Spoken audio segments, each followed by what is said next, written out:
Hey y'all, it's Michael. So I thought I would get back into these normal type of catch up, wrap up slash what I'm going to be reading for the next month type of videos. Let's go back a little bit. I really enjoyed that skincare video. I love skincare. Okay, I love skincare. And I think I'm gonna do that probably every once in a while. And I say that because I like to try products and they do last. They take quite a while, especially to see good results with them. Usually some of them like at least a month or probably even longer, like especially with retinol, you gotta like use that thing for like a long time until you actually can see results. So I thought I would do more of those videos. I really enjoy it. Maybe I'll show y'all next time my morning routine because it's slightly different and I use like vitamin C and stuff. So you see more of those videos from me. I personally enjoy them myself, and from the comments that I'm getting from it, you guys enjoy it too. So I really love it. This video is probably going to be uploaded when we're about to go to Panama City Beach with my family. This is the first time we're going to actually have a family vacation. We usually go to the beach every year, but this time you know, last year we couldn't do it. So this year I'm super excited to go. It's just gonna be my family and I. I mean, we're gonna still do social distancing. I mean, we're vaccinated, okay? So I'm super excited. I just want to go to a beach, okay? Take pictures at the beach. Also, okay, the sun is changing, y'all. The lighting is changing. I want to mention the reason why I think I'm gonna be doing more of these videos, because a while back, a few years ago, I used to be really into like gaming for real, and for some reason the last generation I just didn't purchase a console at all. But here's a little bit of a behind the scenes type of thing. I used a lot of like when I was like downloading games and whatnot, a lot of those times I would actually use that for videos and like or editing. And recently I just got a Xbox Series X. I was so excited. I was like, oh my god, I'm gonna buy it. I really want a PS5 for real though, but I think that's definitely the next purchase for sure.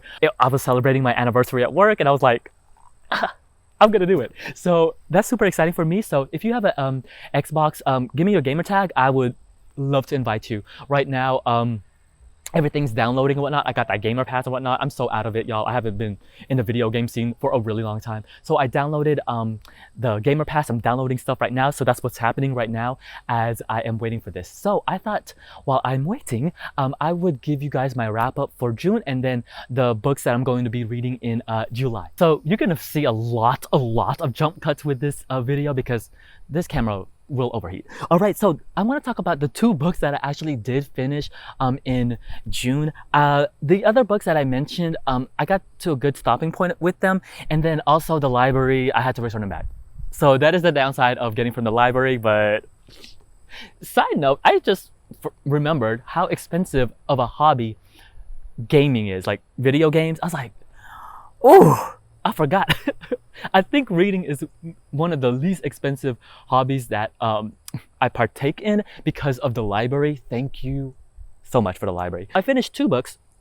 The first one is Venus in the Blind Spot by Junji Ito. This is translated. It didn't give a translation at the time. It just says Viz Media. This I thought was great overall. I just love Junji Ito. I love the art style. I just love his commentary, and I love the short stories overall. In general, there were some really creepy, weird, bizarre stories. There was one where it was like one dealing with like the mountain, and it was like people falling into the mountain. I was like this. I was like, whoa, what's going on here? I thought it was really cool. I just really liked it. And then the other one that I did finish was How the One-Armed Sister Sweeps Her House by Cherry Jones. This one I did finish it, and overall I gave it 3 stars. I liked it. I would have really love to hear what other people thought about it, because I didn't realize it, but this was also Dee Dee's Brown Girl Reading book pick for her Patreon, and I just picked it unbeknownst to me, and I was like, oh, what a coincidence. And I would be really interested to see what they said, because I didn't catch it in time. And for me, I felt like very in the middle with this book. There are things that I did enjoy, but there are also things that I was like, okay, I was like, okay, so about. One thing that I really did enjoy was just the story in general. I thought it was really interesting. I really wanted to see how the story unfold. That's essentially like what kept propelling me. One thing that I wasn't really like wowing about was more of like the writing style. I just thought it was like, okay, this is fine, but it wasn't really like blowing me away in that regard. Ooh, y'all, them days of long videos are gone because this camera will overheat. So yes, those are the two books that I did finish in June. It wasn't the best reading year. I'm only planning to read 2 books in July, just because these are actually big, long, thick, girthy novels. So we'll see. All right, the first one that I'm actually a pretty good chunk in is Dr. Zhivago by Boris Pasternak. This is translated by Richard Pevier and Larissa Volokonsky.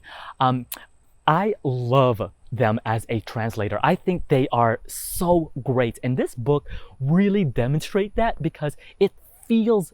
The other book that I read from them was the Cat and the Margarita. This book, I can tell that it is different in the sense of the translation because it has a different cadence and a different beat, like a different style. Like it just feels different from the translation. I was like, wow, like I think that's a great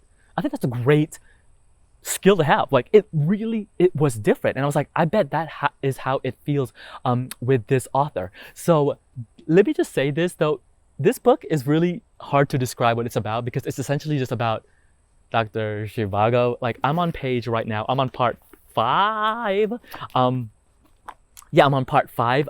It's page 152. All right, so let me mention something about this book, and I mean this in literally like the best way possible, and it's not like a mean thing about it, but it is kind of boring.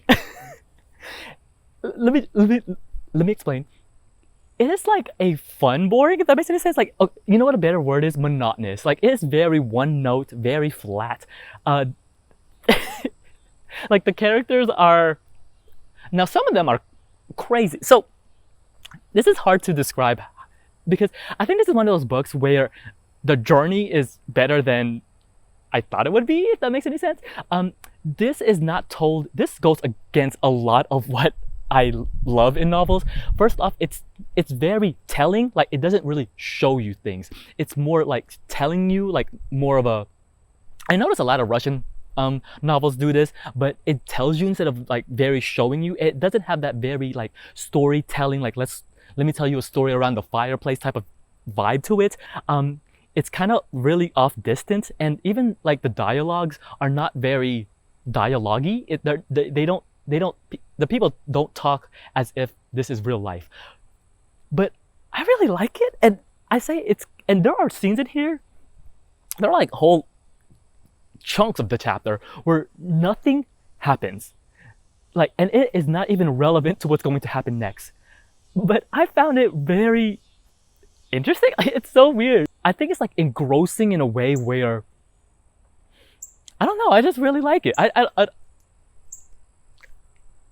just really like it. It's giving me,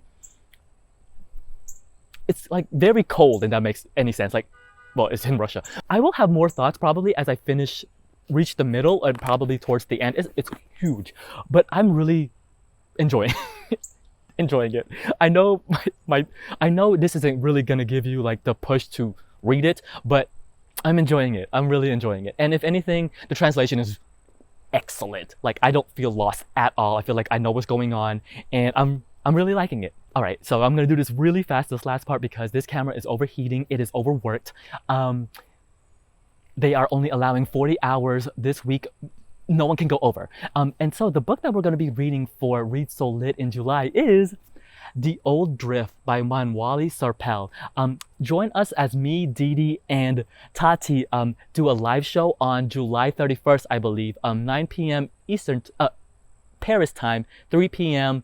Eastern time. If the quality change, it's because I gotta, y'all, this camera's, I need to buy a new camera. Anyways, so yeah, I'll leave the information down below if you want to join us, all the times and whatnot. Make sure you go follow Read So Lit on Instagram, and yeah, I don't know what it is about, but it is a chunkster, and I should probably start on it soon because it's over 500 pages. So I'm really excited for this because last year we read Chintu as for our summer book, and that book was great. So I'm super excited for this. It looks like a huge, like, epic novel type of situation. Yeah, so I'm really excited for that. Those are the books that I read, and I'm hoping to read in July. So if you read any of them, let me know. I would love to hear your thoughts. Until then, I'll see you guys till next time. Bye. Whoa, this camera, baby. Yeah, I think it's time for a new camera.